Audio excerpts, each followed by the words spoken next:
நமச்சிவாய சிவாய நம. அனைத்து தமிழ் உள்ளங்களுக்கும் கனிவான வணக்கங்கள்.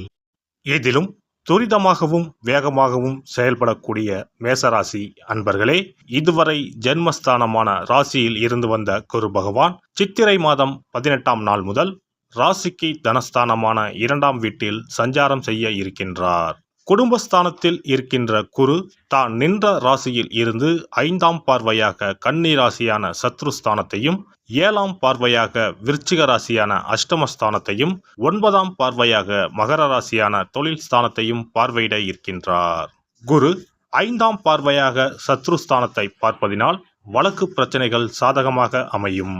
விரோதிகளும் நண்பர்கள் ஆவார்கள். எதிர்பாராத சில வரவுகள் உண்டாகும். பூர்வீக சொத்துக்களின் வழியில் லாபம் மேம்படும். மறைமுகமாக இருந்து வந்த போட்டிகளை வெற்றி கொள்வீர்கள். சிந்தனைகளில் இருந்து வந்த குழப்பம் விலகி தெளிவு பிறக்கும். கடன் சார்ந்த செயல்களில் விழிப்புணர்வுடன் இருக்கவும். எதிராக செயல்பட்டவர்கள் விலகிச் செல்வார்கள். குரு பகவான் 7ஆம் பார்வையாக அஷ்டமஸ்தானத்தை பார்ப்பதினால் தூரத்து உறவினர்களின் வருகை உண்டாகும். அயல்நாட்டு பயணங்களில் இருந்து வந்த தாமதங்கள் நீங்கும். இழுபறியாக இருந்து வந்த சில வரவுகள் கிடைக்கும். எதிர்பாராத சில பயணங்களால் புதுவிதமான அனுபவம் உண்டாகும். அடமான பொருட்களை மீட்பதற்கான சூழல்கள் கைகூடி வரும். குரு பகவான் 9ஆம் பார்வையாக தொழில் ஸ்தானத்தை பார்ப்பதினால் நிர்வாகத்திறன் மேம்படும். சேவை தொடர்பான செயல்களில் ஆர்வம் உண்டாகும். புதிய நிறுவனம் தொடங்குவது தொடர்பான எண்ணங்கள் கைகூடும். எதிர்பார்த்த சில உதவிகளால் மேன்மை ஏற்படும். அதிகார பதவியில் இருப்பவர்களின் நட்புகள் கிடைக்கும். கௌரவ பொறுப்புகள் சாதகமாக அமையும். ஆன்மீக காரியங்களில் ஈடுபாடு ஏற்படும்.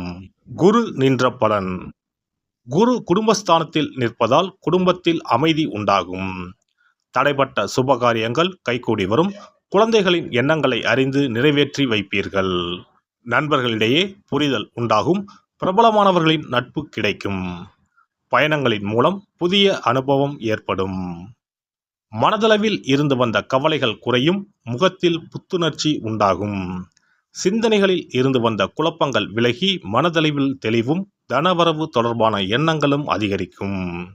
குரு பகவானின் நட்சத்திர சஞ்சார பலன்கள். குரு பகவான் 1/5/2024 முதல் 11/6/2024 வரை கிருத்திகை நட்சத்திரத்தில் சஞ்சரிக்கின்றார். இதனால் தனவரவு மேம்படுத்துவது தொடர்பான சிந்தனைகள் அதிகரிக்கும்.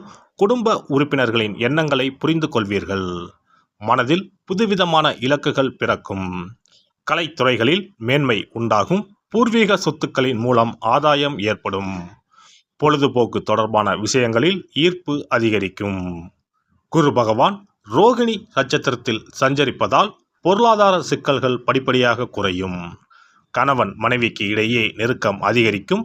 கொடுத்த வாக்குறுதிகளை நிறைவேற்றுவதற்கான வாய்ப்புகள் ஏற்படும். பயணங்களின் மூலம் எதிர்பார்ப்புகள் நிறைவேறும்.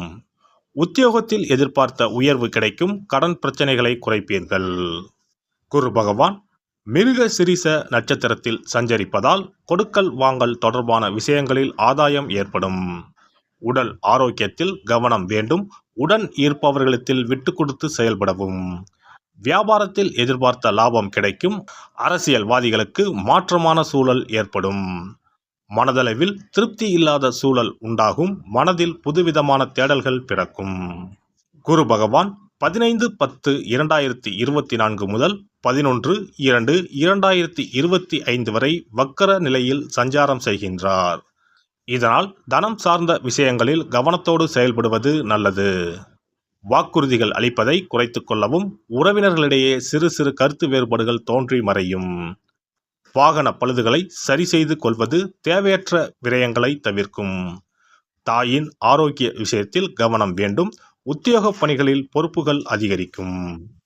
குரு பெயர்ச்சியால் உண்டாகும் பொதுவான பலன்கள்.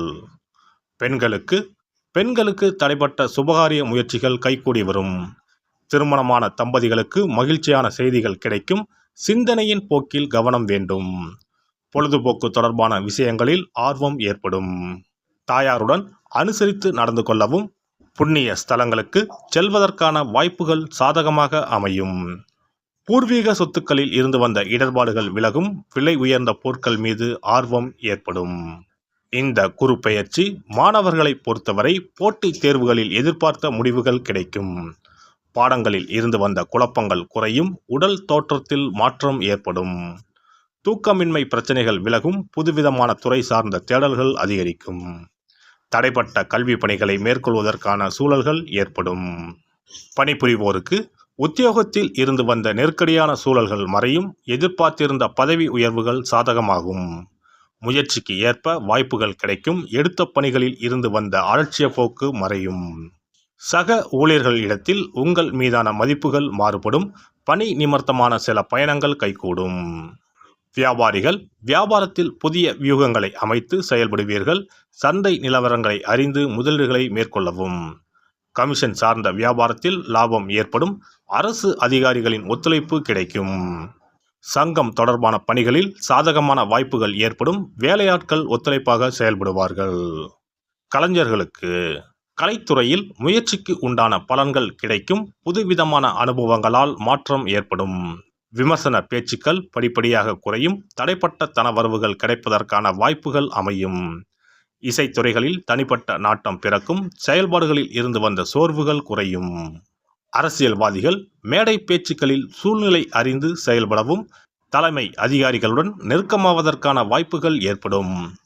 புதிய பொறுப்புகளின் மூலம் மதிப்புகள் உயரும். விமர்சன பேச்சுக்களின் தன்மை அறிந்து செயல்படுவது நல்லது. நடைபெற இருக்கின்ற குரு பெயர்ச்சியால் எதிர்காலம் சார்ந்த தெளிவான முடிவுகளும் வியாபாரத்தில் சாதகமான வாய்ப்புகளும் கிடைக்கும். செலவுகளின் தன்மையிலும் சிந்தனை போக்கிலும் கவனத்துடன் செயல்பட வேண்டும். செவ்வாய்க்கிழமை தோறும் முருகப்பெருமானை வழிபாடு செய்து வர ஒத்துழைப்பும் மேன்மையும் ஏற்படும். மேசராசி அன்பர்களே, இந்த குரு பயிற்சியை பொறுத்தவரை மற்றவர்கள் விவகாரத்தில் தலையிடாமல் கவனத்தோடு செயல்பட்டு நினைத்ததை நிறைவேற்றிக் கொள்ளுங்கள். குரு பெயர்ச்சிக்கான சிறப்பு பரிகாரம்.